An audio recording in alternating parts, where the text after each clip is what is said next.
From strengthening defense and diplomacy to building resilience and vigilance back at home, these are some of the ways through which the Singapore government wants to secure the country's place in a changing world. The Defense and Foreign Affairs ministries, as well as the National Security Coordination Secretariat, laid out their key policies and programs in their addenda to President Tharman Shanmugaratnam's address at the opening of the 15th Parliament.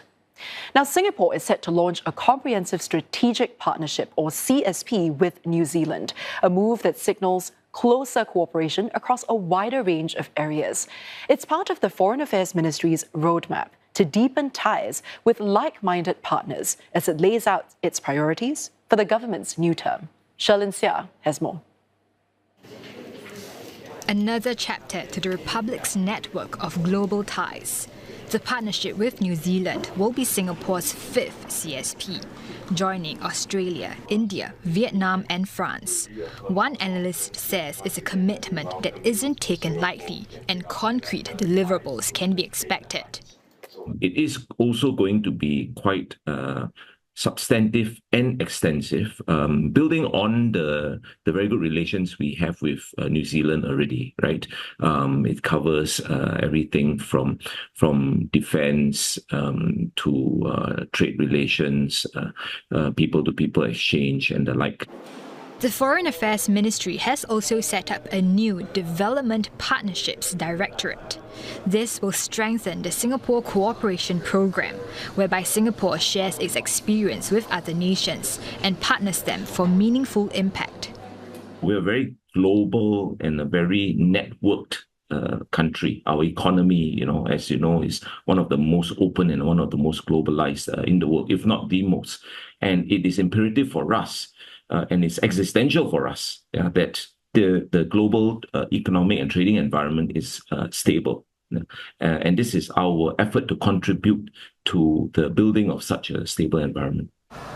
Against a backdrop of global uncertainty, MFA says it will continue pragmatic engagement with all countries.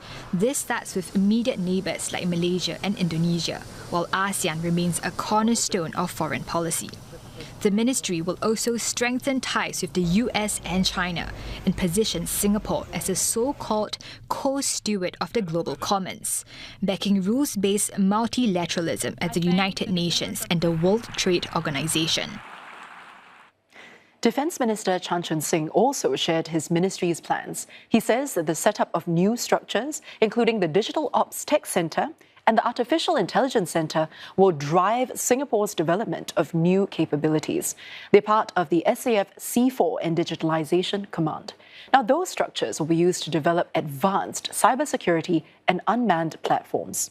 One analyst says that such technologies had not been accounted for in the SAF's previous organisation, and that setting up new centres will help consolidate expertise and improve the SAF's ability to leverage those technologies.